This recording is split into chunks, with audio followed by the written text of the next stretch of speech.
petite mèche. Et salut les bichons, c'est Laurent Jacquet pour LJVS, j'espère que vous allez bien, bienvenue dans ce nouvel épisode de débrief. Le temps de vous faire patienter pour la prochaine vidéo de la terrasse, puisque nous rentrons juste de Batimat, c'est la guerre, c'est le rush, etc. Et j'ai mis une petite veste parce que ça se radoucit, comme on dit chez nous, et j'espère quand même que le temps va me laisser finir mes travaux à l'extérieur. Dans le débrief d'aujourd'hui, j'avais envie de répondre à quelques questions que vous m'avez posées sur la dernière vidéo de la terrasse, sur la première vidéo de la terrasse. Comme je vous ai dit, c'est un format que je trouve assez intéressant. Ça me permet de communiquer un petit peu plus librement avec vous. Ça va me permettre de vous parler de plein de choses, que ce soit en sujet, hors sujet. Et puis, comme j'ai annoncé la couleur dans toutes les dernières vidéos, aujourd'hui, je me prends plus trop la tête. Je vous partage mes passions, mon job, mes valeurs, un petit peu tout, mes loisirs, etc. Donc j'ai sélectionné quelques commentaires récurrents et on y répond tout de suite. Allez, yeah! And action! Bon les bichons, on va commencer tout de suite avec la première question que vous avez été très nombreux à me poser, c'est pourquoi ne pas avoir fait les façades avant? C'est une question légitime.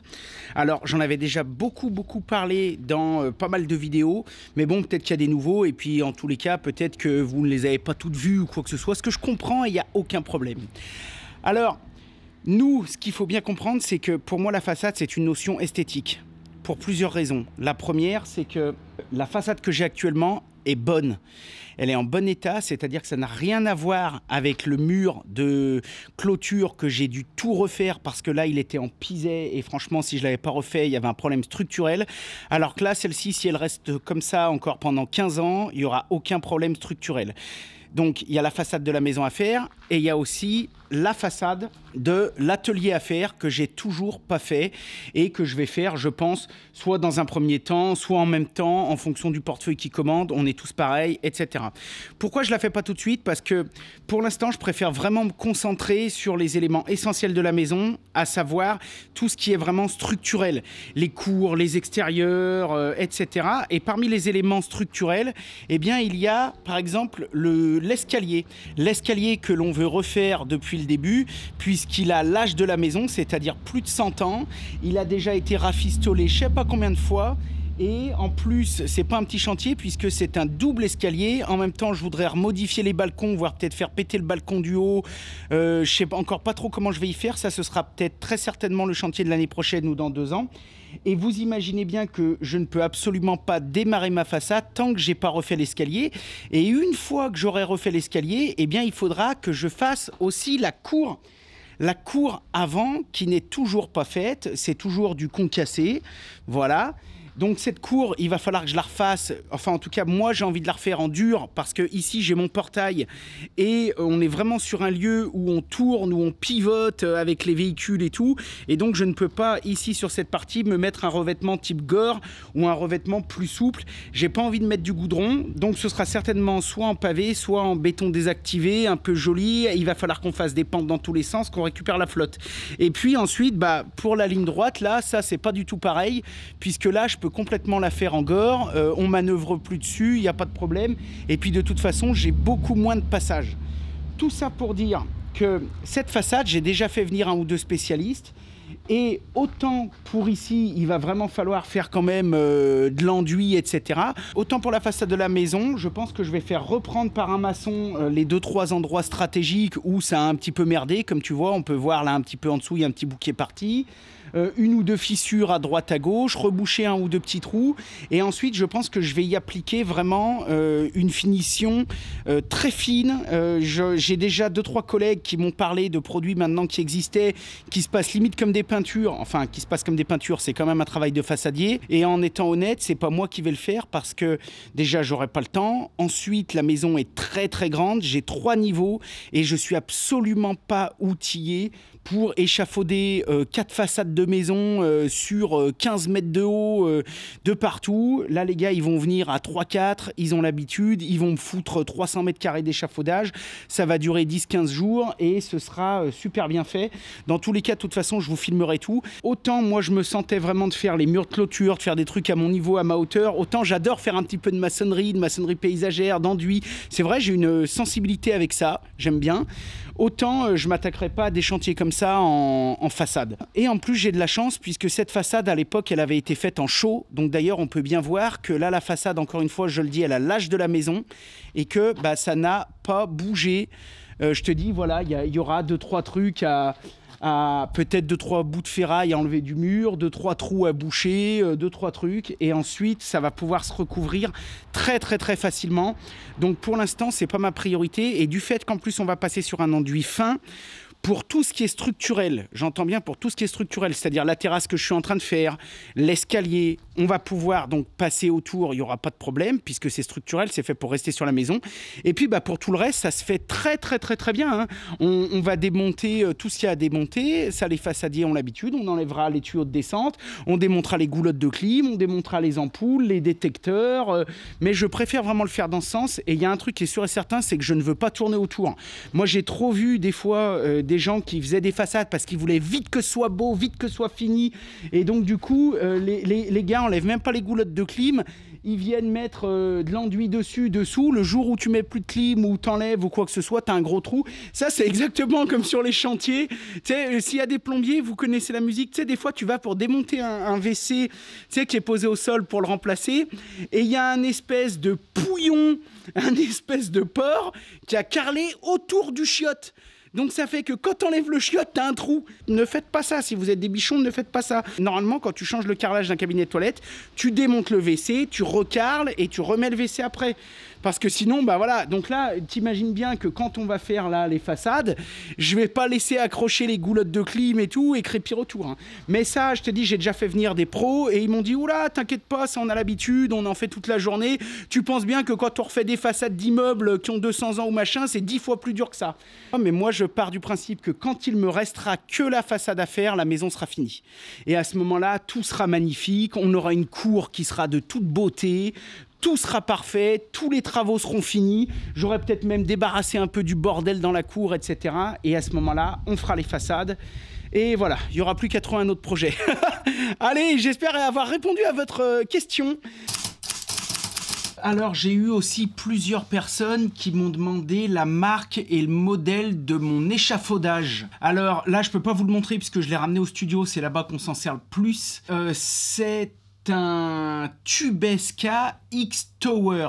Alors le gros avantage que nous on a trouvé à cet échafaudage, puisque j'en ai un autre petit mais il monte pas si haut, celui-ci il monte quand même pas mal haut. Au pire je vous mettrai un lien dans la description, vous irez voir les caractéristiques. Et le gros avantage c'est qu'il se replie mais sans le démonter, c'est-à-dire que c'est très très facile, il y a un repliage qui se fait assez facile, et en fait ça fonctionne sur le même principe, tu sais, que les échelles qui se déclipsent, qui se déboîtent là, tu sais, clac clac clac, que tu montes, qui pliées sont tout petites et puis qui remontent facilement. Tiens, maintenant ils mettent même ça sur les tentes de toit de bagnole là, les trucs, c'est un peu le même principe. Donc au début, quand on a choisi cet échafaudage, on s'est dit oh là là, ça va être un peu gadget, et en fait on s'en est énormément servi. Nous, ça va bien pour les studios parce que vu qu'on a des grilles en hauteur à 6-7 mètres de haut, donc des grilles pour accrocher de l'éclairage, on voulait pas quelque chose qui se monte et qui se démonte et qu'il fallait stocker en 28 morceaux. Donc ça fait qu'une fois qu'il est complètement replié, il devient tout petit, enfin tout petit, il doit prendre 1 mètre de large par 1,40 m de haut par 1,70 m de haut, quoi, tu vois, à peu près. Le mieux quand même c'est d'être à 2, mais même tout seul, tu peux le déplier et puis monter à 3-4 mètres de haut. Tout est inclus dedans, les stabilisateurs, t'as rien à rajouter, t'as pas de pièces mobiles qui se baladent à droite à gauche, donc voilà. Donc c'est un Tubesca X-Tower, je crois qu'il en existe 2-3 modèles, vous irez voir. Plusieurs fois qu'on me pose la question, vu que vous me voyez ici, du coup tu n'as plus ton bureau dans la maison, Lolo. Alors j'ai encore mon bureau dans la maison, puisque ici on est dans la salle d'activité. Je veux pas dire que j'ai réquisitionné un peu la pièce, mais il y a quand même beaucoup. Les filles grandissent, donc elles sont moins là. Et il y a quand même beaucoup de bordel à moi ici. Alors, je suis ici parce que, en fait, le bureau que j'ai fait là-haut, il est très bien. Mais nous, vu qu'on bosse dans la vidéo, dans le graphisme, la photo, etc., beaucoup, avec mon épouse, eh bien, on a plusieurs écrans d'ordinateur. Des fois, on passe 8 jours à la suite, pendant 8 heures de suite devant les ordis. Donc, on ne peut pas se contenter, si tu veux, de nos petits écrans d'ordinateur. Ça nous fait vite mal aux yeux. Et puis, pour travailler dans le confort, c'est plus pratique d'avoir des écrans en plus. Et en fait, le bureau que j'avais fait là-bas, il est génial, mais ça tenait pas. C'est-à-dire que quand moi, je m'installais avec mes écrans, ma femme, elle se retrouvait quasiment avec l'ordinateur sur les genoux. Alors, pour une famille normale qui a un ou deux petits ordinateurs de bureau ou même portables, c'est parfait, c'est impeccable. On se met chacun d'un côté. C'est ce qu'on faisait au début. Maintenant, enfin voilà quoi. Je te montre un petit peu les coulisses. Tout n'est pas là, mais je te montre un petit peu. Voilà. Tu vois un peu le bordel que j'ai. Donc là-bas, j'ai mon ordi, j'ai des enceintes, j'ai 2 écrans. Tu vois, là, j'ai un truc avec de la lumière. Là, j'ai une imprimante. Là, j'ai ma raquette. Putain, le paquet de moustiques que j'éclate avec ça, c'est le meilleur truc que j'ai trouvé.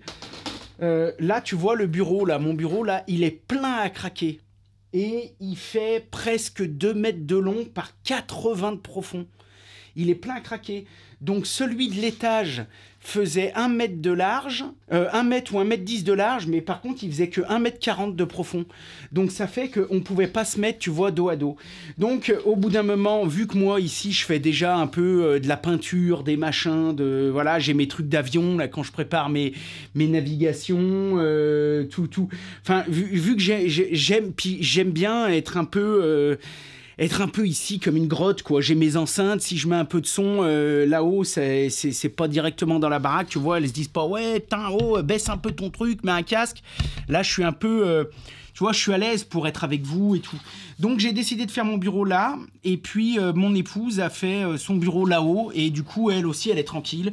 Voilà, bon, je pense avoir répondu à la question. Alors pour répondre à la question suivante, je vais me mettre dehors et je me tourne volontairement uniquement de ce côté puisque là le chantier est presque fini, je ne voudrais pas tout vous spoiler. Il faut quand même que vous soyez un petit peu patient. Vous avez été nombreux à me dire « Oh là là, c'est dommage de cacher ce bois, moi je l'aurais laissé comme ça, au pire je l'aurais lasuré, je l'aurais passé au saturateur, etc. » Ça, la première des choses, comme d'ailleurs il y en a un qui me l'a marqué dans les commentaires, bon, chacun ses goûts.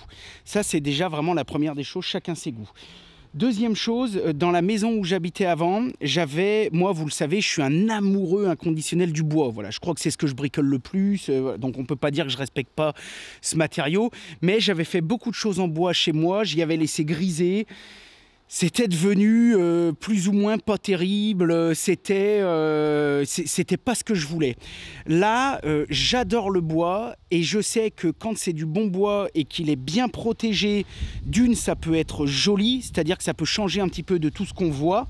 Entre parenthèses, m'en voulez pas si vous entendez un petit peu de vent, il y a beaucoup de vent aujourd'hui et ça se peut que ça s'entende dans le micro, désolé. Donc ça change déjà un petit peu ce qu'on voit tout le temps et ensuite ça amène vraiment une durabilité qui est multipliée par 10. Là par exemple si je prends l'exemple de mes potagers en carré, ça fait peut-être 3-4 ans que je les ai faits. Bon, tu vois, la végétation est quand même envahissante. À l'intérieur, c'est en contact avec la terre. Alors, j'avais passé un espèce de caoutchouc liquide dedans de chez Griffon. Tu sais, je ne sais pas si tu te rappelles, enfin, je l'avais filmé. Tu iras voir la vidéo. C'était des planches de Douglas qui devaient faire, je crois, 25 cm de haut et 45 de large. Ça n'a jamais bougé, même de temps en temps je pousse un petit peu l'herbe, je regarde avec les doigts, c'est pas piqué, c'est rien, ça y entretient nickel, moi je passe la tondeuse contre, ça ne bouge pas d'un poil. Et puis ensuite la deuxième chose qui est importante, c'est quand même le style. Et nous ce style on avait adoré, on a beaucoup été dans les pays du Nord avec mon épouse, on adore ces pays, toujours pareil, je sais pas, j'en parlais un petit peu dans le débrief des WorldSkills, je sais pas si c'est parce que, je sais pas, bon j'aime la France à fond, hein. Ce respect, la différence de vie qu'ils ont, j'adore. Et ils ont 80% de leur parc de maison qui est fait en bois et qui est peint. D'ailleurs, qui est peint souvent avec des couleurs un petit peu comme ce rouge, là, qui est une couleur qu'on a piquée là-bas. D'un point de vue esthétique, même pour se noyer dans le paysage, eh bien, cet ensemble avec ce beige et ce rouge, au milieu, bien sûr, d'avoir un petit peu de bois naturel, comme les rondins qu'on n'a pas peints, la verdure, la végétation qui va de plus en plus envahir, c'est ce qu'on veut, on veut vraiment qu'il y ait une végétation, on l'entretient régulièrement. Ça amène un petit charme, ça amène un petit truc, ça amène une petite couleur, ça amène un peu de gaieté. Quand on a les gens qui viennent, oh là là, c'est joli, même si on fait ça pour nous avant tout, mais je veux dire, c'est vraiment... c'est vrai que nous, ça nous plaît énormément. Et je pense très certainement, encore une fois, pour avoir déjà fait l'expérience, parce que j'en suis pas à mon premier rodéo, c'est pas ma première maison. Et puis en plus, moi, avec mon boulot, des maisons, j'en ai vu des centaines. Je pense absolument pas que tout ce coin aurait la même gueule. si j'avais laissé le bois naturel et qui serait grisé ou quoi que ce soit. Ça ne veut pas dire que c'est pas beau, que j'y aime pas. Ça veut dire qu'encore une fois, ça dépend des goûts, des couleurs, des contextes, comment on le fait, voilà. Et donc c'est pour ça que là, oh, comme c'est beau, vous allez y voir, mais c'est magnifique, je ne peux pas vous y montrer là, hein. Mais c'est pour ça que là, la terrasse, les pergolas, etc., on a voulu le peindre pour augmenter la durabilité, pour que esthétiquement ça s'accorde avec un petit peu tout ce qu'on est, pour que ça change aussi un petit peu de tout ce qu'on voit, et puis simplement parce que ça nous plaît et qu'on y trouve classe.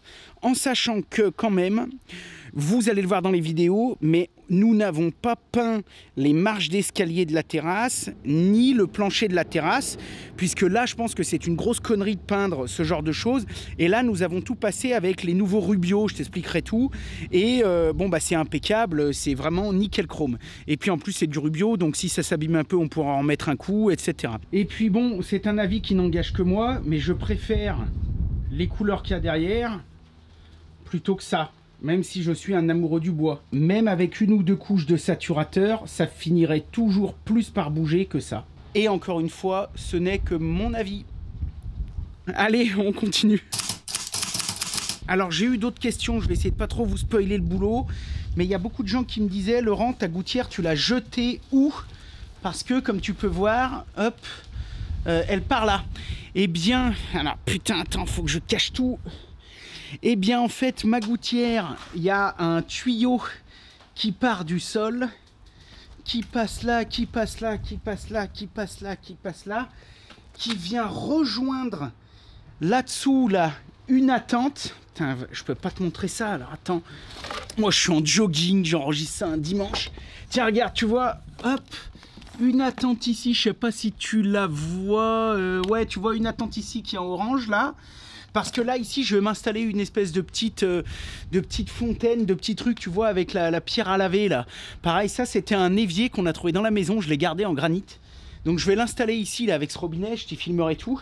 Alors, attends, faut pas que je me tourne trop dans un sens où tu vas trop voir. Hop, je cache un peu. Donc, en gros, oui, j'ai bien un tuyau. En fait, j'avais laissé une attente. Vu que je savais qu'on allait faire une terrasse et vu que j'ai quand même emmené des tuyaux jusqu'au fond du terrain en me disant si un jour on fait des chalets, on n'en fera peut-être pas mais tant pis c'est là-bas, je préfère dépenser 300 balles de plus plutôt que rouvrir le terrain dans 20 ans et de niquer tous mes arbres, mes cours et tout parce que je veux mettre un chiotte au fond.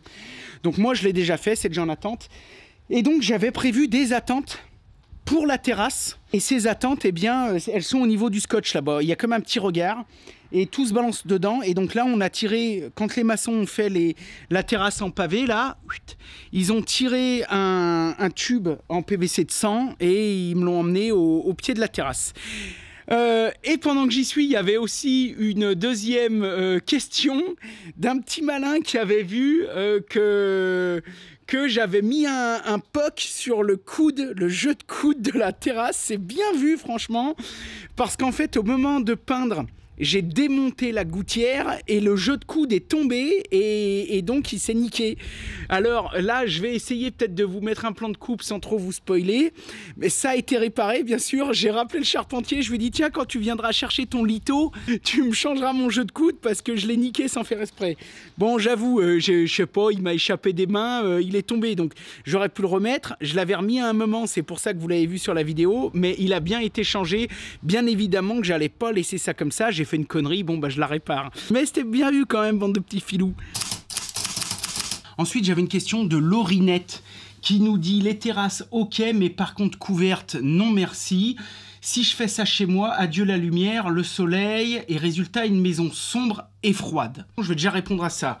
Je pense qu'elle a raison et je pense qu'au moment de faire une terrasse couverte, un préau couvert, il faut quand même vraiment mesurer l'impact que ça peut avoir sur la visibilité dans la maison en fonction des ouvrants que vous avez, des ouvertures que vous avez dessous. Nous, au départ, on avait prévu de l'agrandir de 2 mètres de plus de chaque côté. Ça s'est pas fait à cause du portefeuille. Et puis, on avait quand même ce doute de se dire, merde, ça va passer au-dessus des fenêtres. Ça va peut-être, voilà. Alors, sombre et froide. Bon, là, il y a peut-être un peu un extrême. Froide, ça va peut-être rafraîchir un petit peu, je sais pas. En tout cas, ce ne sera pas un problème l'hiver puisque la fraîcheur et le froid, de toute façon, ils ratent partout, dessus, dessous. Ça peut rafraîchir un petit peu l'été, ce qui n'est pas plus mal, mais par contre là où elle a raison, c'est que vous aurez une vraie perte de lumière.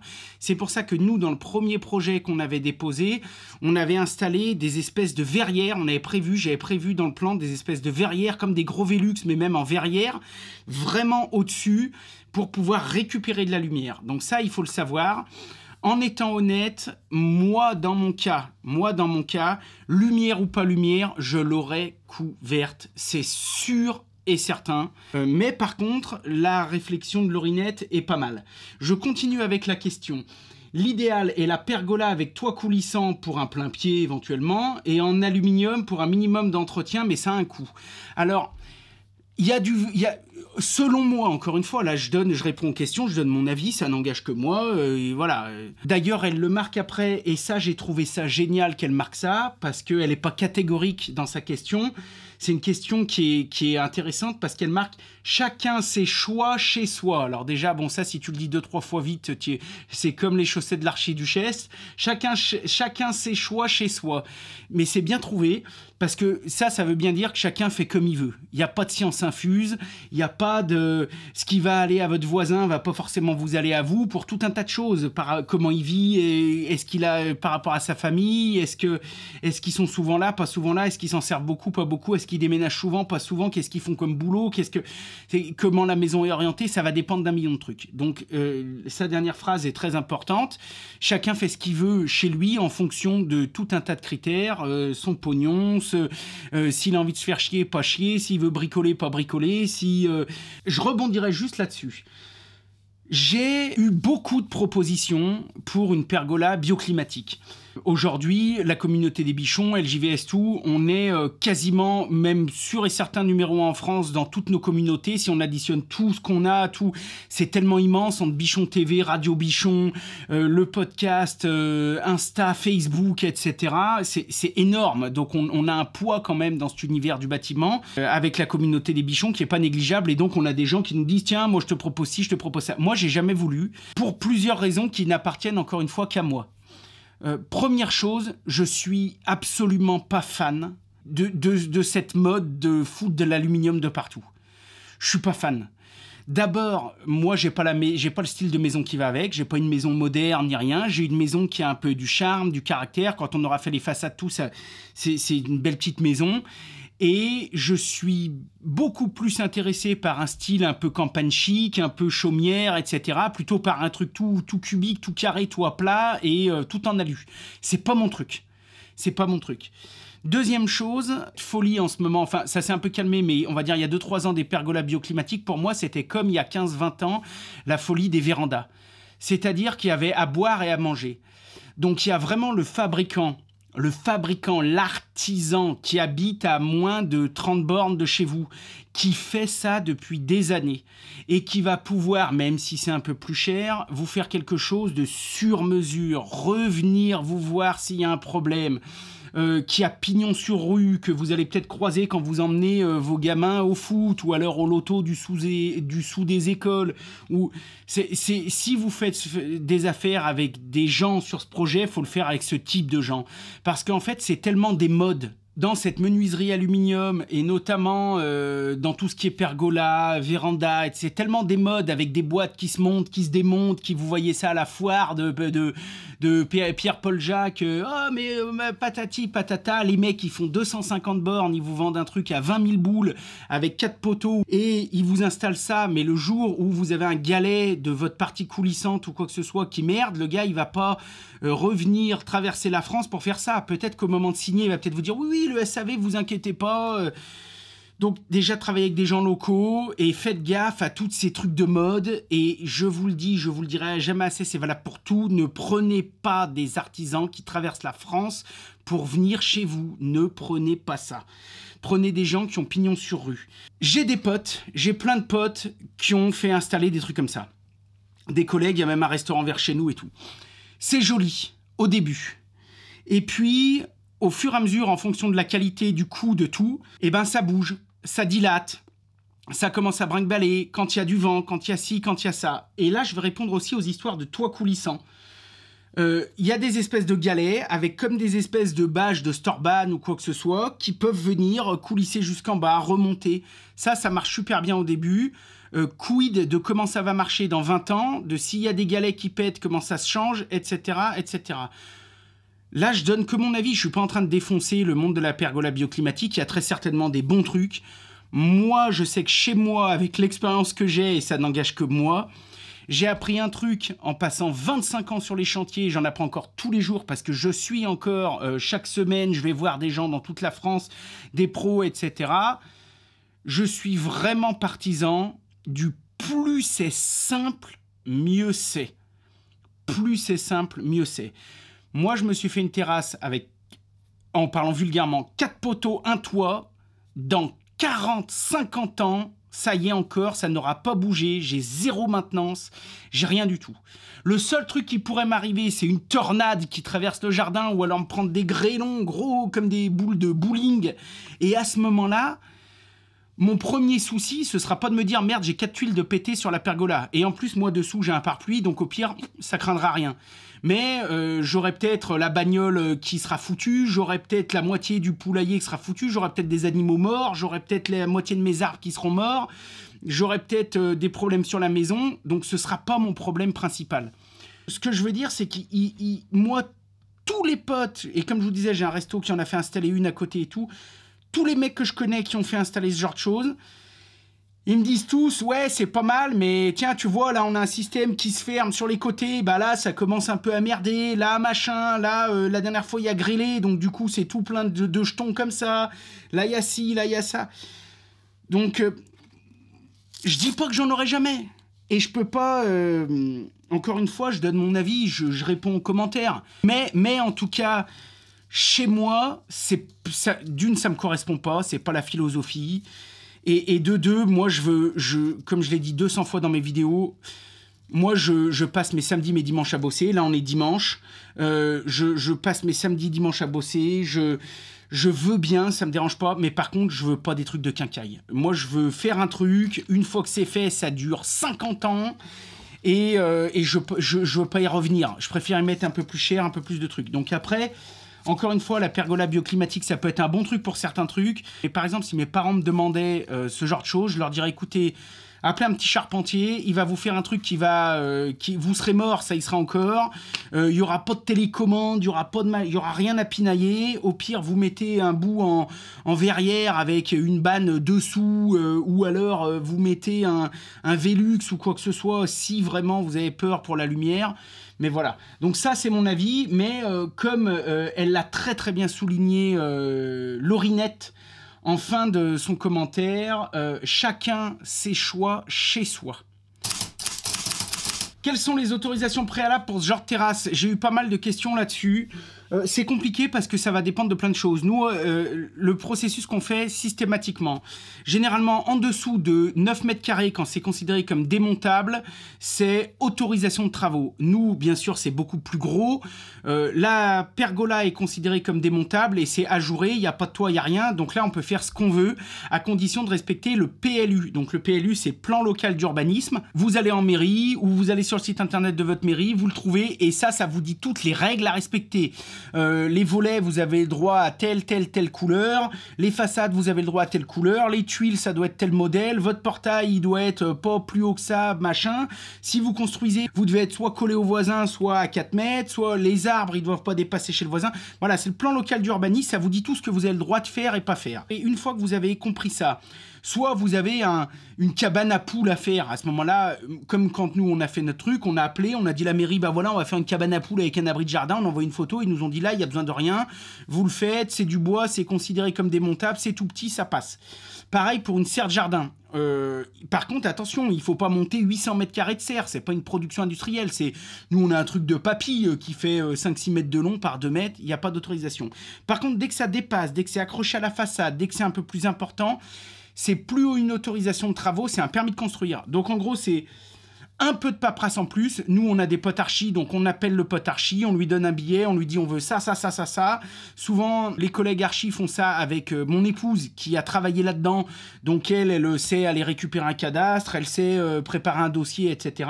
Et puis si elle sait pas, sinon on y file tout à l'archi. L'archi, lui, fait un dessin, il dépose un permis de construire. À partir du moment où on a déposé le permis de construire, donc on attend, je crois que c'est pareil, ça dépend d'où vous êtes. Nous, je crois que c'est 2 mois. Au bout de 2 mois, si soit on a une réponse positive ou négative, ça nous est arrivé d'avoir des réponses négatives en nous disant, bah non, là, ça passe pas, donc on les appelle. Moi, je vous conseille toujours de les appeler. Appelez-les, vous leur expliquez votre projet, vous appelez la mairie, vous dites, voilà, nous, on a pour projet de faire ça, ça, ça, ça, ça. Qu'est-ce que vous en pensez? Déjà, dès le début, souvent, les gens, ils en font tous les jours, ils vont vous dire, ça passera jamais. Ou alors ça, c'est bon, ou alors ça devrait être bon. Mais il vaut mieux leur demander avant, parce que si vous vous paluchez de la paperasse pendant 10 jours, tout envoyé, ou avec même un archi, etc., et puis que ça revient 4 fois retoqué en disant ça c'est pas bon, là vous êtes trop près, là vous êtes trop haut, là vous êtes trop ci, là vous êtes trop bas, vous allez droit en avant des emmerdes. Donc, ce qu'il faut, nous, on a toujours essayé de faire ça dans les règles. On les appelle, on leur dit, on a déjà fait un peu un dessin, ou même mon épouse va les voir. Tiens, Jeannette, on va poser un permis, voilà, ça va ressembler à ça, à ton avis? Oui, bon, bah, elle regarde, oui, non, mais là, ça, c'est bon, patati. À partir de là, on fait le dossier, on pose le permis. Ils nous répondent oui ou non, mais ils ont généralement, enfin, chez nous, 2 mois pour le faire. Au bout des 2 mois, généralement, s'ils t'ont pas répondu, en fonction, sous réserve, c'est considéré comme approuvé. Donc à ce moment-là, bon bah, tu peux démarrer. À ce moment-là, tu mets l'affichage obligatoire. Donc tu mets un panneau de chantier. Tu vas chez n'importe quel vendeur de matériaux, il te file un truc, tu marques ton nom, ton prénom, ce que tu vas faire, et puis la surface que ça fait. Enfin, tu remplis les cases et tu l'affiches. Et quand tu l'affiches, moi je te conseille, surtout pour un permis de construire, tu fais une photo, tu te l'envoies par la poste, tu fais passer un huissier, sinon il constate. Parce qu'à partir de là, je crois qu'il y a encore un recours des tiers pendant 2 mois. Donc ça veut dire qu'à partir du moment où tu l'as affiché, les voisins, tout le monde, a 2 mois pour aller à la mairie en disant ouais, moi là, le truc qu'il va faire sous mes fenêtres, je suis pas d'accord. Donc voilà, ça veut pas dire qu'il peut s'y opposer, ça veut dire qu'il peut émettre un avis, faire un recours, dire bah moi je suis pas d'accord, faut qu'on en discute, faut que ci, faut que ça. Donc à ce moment-là, bah t'as la mairie ou n'importe qui t'appelle en disant ouais bah voilà, il y a eu, vous avez posé un permis de construire, il a été accepté, mais il y a eu 2-3 plaintes, 2-3 trucs, donc du coup bah ça repasse dans les tuyaux, etc. Et puis après, bah, au bout de 2 mois, s'il n'y a pas eu de recours des tiers ou si tout est bon, on peut démarrer les travaux. On avait fait d'ailleurs une matinale sur Radio Bichon avec des experts, hein. Vous pouvez aller les voir, elles y sont encore, avec un géomètre, un archi, avec une nana des monuments historiques, des bâtiments de France. Parce que nous, en plus, on est dans le périmètre des bâtiments de France. Et en plus, on est dans le périmètre à la moitié de la baraque. Donc en gros, tout ce qui est devant, c'est soumis à bâtiments de France, et tout ce qui est derrière... moins. Donc si tu veux, moi je vous conseillerais toujours de faire ça dans les règles. Renseignez-vous, faites ça dans les règles, et c'est le meilleur moyen pour pas avoir des emmerdes. Les autorisations, tout ça là-dedans, renseignez-vous, parce que là, moi ce que je vous dis, c'est dans mon cas, et je sais qu'il y a plein de villages, il y a plein de... En fonction, si vous appartenez à une communauté de communes, ça peut être différent, mais le jour et la nuit. Donc faut vraiment, vraiment vous renseigner. J'ai Jean Feuillette qui me demande, alors j'ai pris que ce commentaire, mais il y en avait pas mal d'autres, quelle est l'essence du bois pour la terrasse et les sections? Je voudrais faire à peu près la même. L'essence du bois que j'ai pris et que je prends quasiment systématiquement pour mettre dehors, c'est du Douglas. Donc il y en a qui disent Douglas, donc qui disent Douglas, d'autres, vous demandez du Douglas à un charpentier ou à un professionnel du bois, il sait ce que c'est. Et encore plus dans mon cas, je prends du cœur de Douglas, ça se reconnaît parce que le bois est un peu rosé, et donc il a des vertus, des propriétés qui le rendent naturellement imputrescible. Alors c'est pas du mélèze non plus, mais qui le rendent quand même vraiment très résistant. Je vous conseille pas, moi, pour ce genre de choses, de prendre des pins traités classe 4, franchement, c'est pas terrible. Pour moi, ça, c'est juste bon pour faire des piquets de clôture comme j'ai fait autour de mon poulailler, ou alors pour faire une table de pique-nique sur une aire d'autoroute, quoi. Tous ces trucs traités autoclave, souvent, c'est des pins, des bois de médiocre qualité, qui bourrent de produits chimiques, c'est mon avis, donc moi je préfère faire ça en Douglas. Après, si vous avez plus de thunes, si vous êtes dans des régions de montagne et si vous voulez laisser le bois apparent, le top du top c'est le mélèze.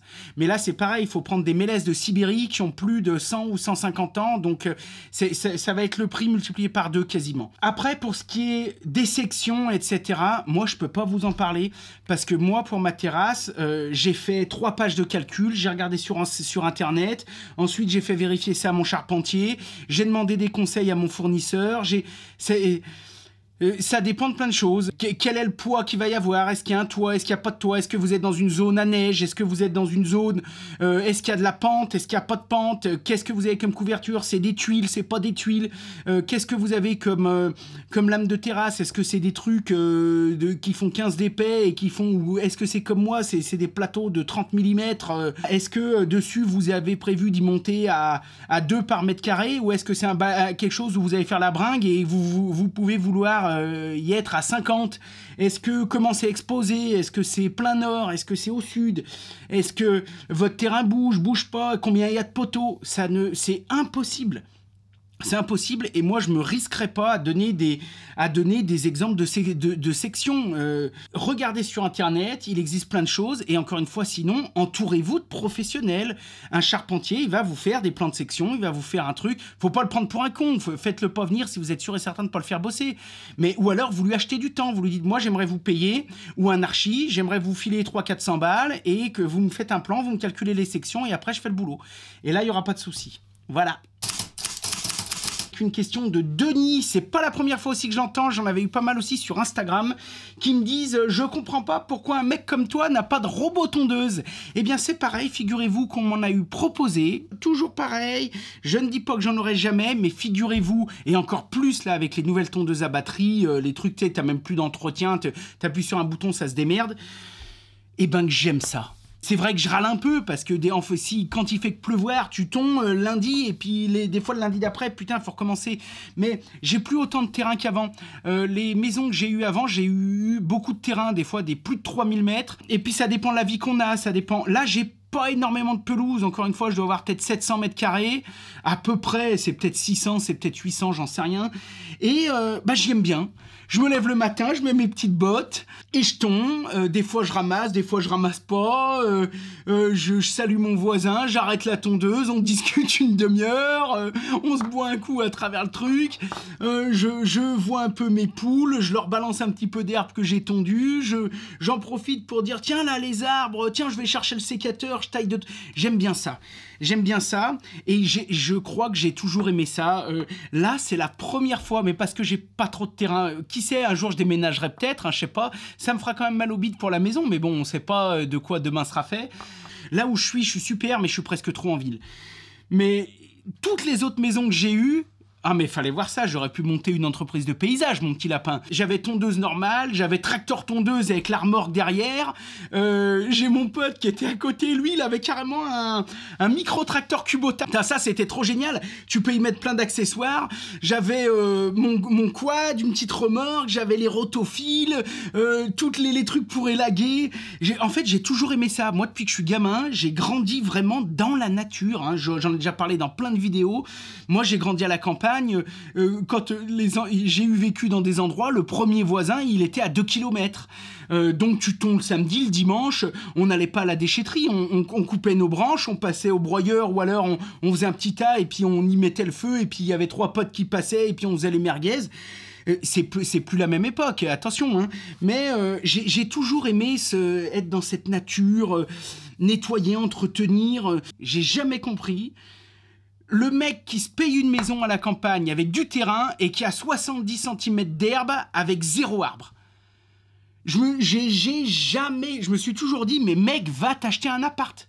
Si ça t'emmerde, si t'aimes pas ça, si ça te prend... Achète-toi un appart. Mais quand t'as une maison avec un joli bout de terrain, mais moi j'ai besoin d'avoir... 30 arbres autour de moi, j'ai besoin que quand je tombe, je suis entouré par les insectes, je regarde une abeille butinée, mon épouse, elle a travaillé dedans, donc des fois, elle me dit « Ah, il n'y a pas trop d'abeilles », alors elle décroche une fleur de courgette, et puis elle va polliniser, tu sais, elle prend du pollen sur une fleur de courgette, et puis elle va polliniser une autre fleur de courgette, moi, ça me fascine. T'as qu'à voir, j'ai même eu, tu sais, mon petit couteau suisse que j'ai tout le temps, tiens, il est où? J'allais dire, je l'ai tout le temps, je l'ai pas, si, il est dans ma veste. Mon couteau suisse, je change de pantalon et il me suit. Et ben, dans mon couteau suisse, j'ai même pris le modèle avec une loupe de botaniste. T'as qu'à voir. Quand je vais faire de la rando ou quand je vais dans la nature, dans la forêt, regarde, j'ai une petite loupe dessus. Et ben, mais comme je ramasse un pistil, un truc, et puis je le regarde comme ça, je le regarde, je dis, ah oui, putain, là, t'as vu, il y a plus. Après, j'ai des je sais pas si vous connaissez, vous me direz, j'ai des guides de la chaux. Les guides de la chaux, c'est français, c'est des références mondiales. Donc c'est des éditions qui sont ultra bons là-dedans, dans tout ce qui est biologie, nature. Et j'ouvre et je me dis, tiens, cette herbacée, elle ressemble à tel truc. Ou alors avec les jumelles, je regarde et après je vais voir, je dis, ah oui, putain, ça doit peut-être être un truc à queue rousse. Hein, queue rousse, ça ressemble, et je regarde, j'adore ça. J'adore ça. Donc, en fait, autant pour l'arrosage automatique, là, on a trop... Et puis moi, là, cette année, on va encore rajouter 5-6 arbres, des arbustes. Autant pour l'arrosage automatique, c'est vraiment trop long. Si tu veux bien le faire, d'abord, t'en fous de partout quand t'arroses comme ça, alors que l'arrosage automatique, c'est vraiment goutte à goutte. C'est vraiment quelque chose où tu gagnes de la précision, t'économises de l'eau. Là, je suis pour, à 100%. Et puis, c'est vrai que c'est... Tu pars 15 jours, 3 semaines, si tu veux pas que tout crève, bah l'arrosage automatique, t'es tranquille. Tu sais que même s'il fait chaud, ça s'arrose, tout ce que t'as planté, ça va pas crever. Autant la pelouse, tu pars 15 jours, 3 semaines, s'il fait chaud, ça pousse pas, et puis s'il fait pas chaud, bah tu rentres, et bah t'en as haut comme ça, c'est pas grave, tu te fais une corvée un peu plus grande. Mais voilà, donc mes réponses à chaque fois sont très longues. Vous me connaissez, des fois j'ai des gens qui me laissent des commentaires, ouais, tu parles trop. J'ai envie de leur dire, putain, va sur TikTok, voir des vidéos en accéléré, et puis nous usule pas. Moi, depuis 6 ou 7 ou 8 ans que je fais cette chaîne, j'ai toujours trop parlé. C'est comme ça me correspond, c'est ma façon d'être, et je suis content de partager ça avec vous. Encore une fois, je construis mes vidéos comme si c'était des rendez-vous de copains, comme si j'avais un pote à côté de moi et puis qu'on parlait de trucs. Donc, jamais je ferai des vidéos de 3 minutes. Voilà, donc déjà, moi, rien que quand on fait des vidéos... tiens, d'ailleurs, j'ai viré TikTok, voilà, donc on est toujours partout.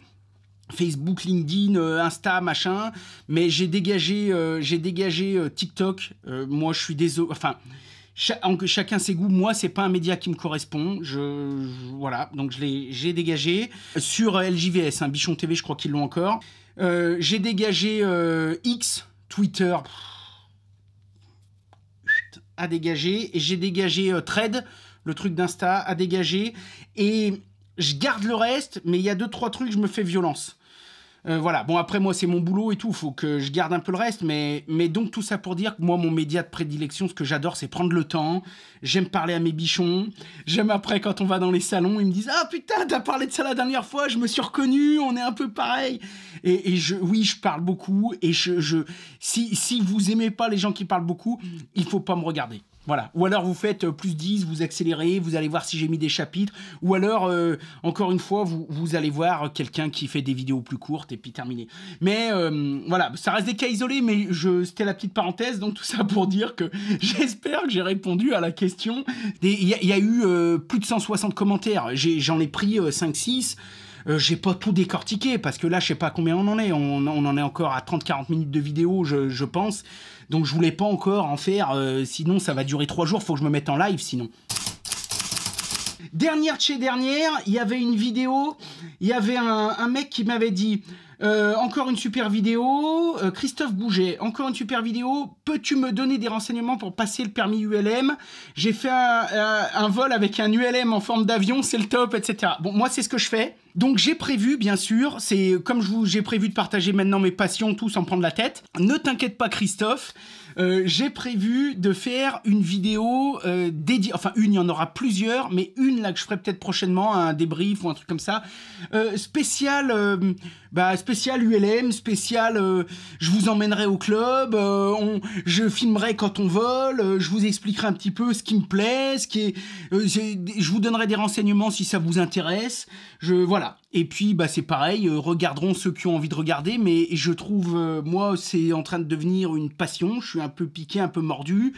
Il n'y a pas que des avantages, hein, c'est pas encore une fois le truc parfait, il y a des gens à qui ça ira pas du tout, mais moi c'est quelque chose qui me parle, donc je vous mets de temps en temps des stories, des trucs, et bien évidemment que je ferai une vidéo exprès, je pense exprès, soit je vous mettrai des extraits de temps en temps, soit je ferai une vidéo exprès ULM, avion, parce que moi j'ai commencé par le brevet de pilote, après donc c'est un peu, voilà, faut que je vous explique quoi, mais Je vais pas le faire maintenant parce que ça va durer 2 heures. Bon, les bichons, sur ce, je vous embrasse. Prenez soin de vous, prenez soin de vous. Soyez forts, bougez-vous, quoi. Voilà, et vivez des trucs, tondez votre pelouse, faites des projets, faites votre terrasse. C'est tout. Je suis toujours très content de passer ce moment avec vous. Et puis, je vous dis à la prochaine. Alors, est-ce que ce sera la semaine prochaine ou la semaine d'après? Je vous dis, j'en sais rien, je me prends plus la tête. Donc, des fois, c'est toutes les semaines. Des fois, c'est tous les 15 jours. Des fois, ce sera peut-être après quand je vais rattaquer les tournages. Ce sera peut-être tous les mois. Je fais ce que je peux, quand je peux, avec différents formats. Mais on fait ça cool, on est entre nous, je me prends plus la tête. Par contre, normalement, la prochaine vidéo, ça devrait quand même être, normalement, je touche du bois, un âne, comme on dit, je touche du bois et un âne. Normalement, la prochaine vidéo, ça devrait être quand même sur la terrasse. Hein. On devrait quand même continuer la terrasse, parce que là, j'ai un paquet de vidéos à vous faire, à vous monter. Je vais en avoir pour tout l'hiver, là. Donc, et puis, il faut que je bosse un peu entre-temps, il faut que je finisse le chantier, il faut que... parce que c'est pas fini et voilà quoi, donc il y a encore du boulot. Bon, je vous laisse parce que sinon je vais encore blablater pendant 3 heures. Prenez soin de vous, je vous souhaite un excellent week-end, une excellente journée et tout. Et puis comme d'habitude, un petit pouce en l'air, ça fait toujours plaisir, un petit commentaire bienveillant, ça fait plaisir. Et puis abonnez-vous si c'est encore pas fait. Et comme d'habitude, soyez créatifs, faites de votre mieux et si possible du bon boulot. Allez, yeah!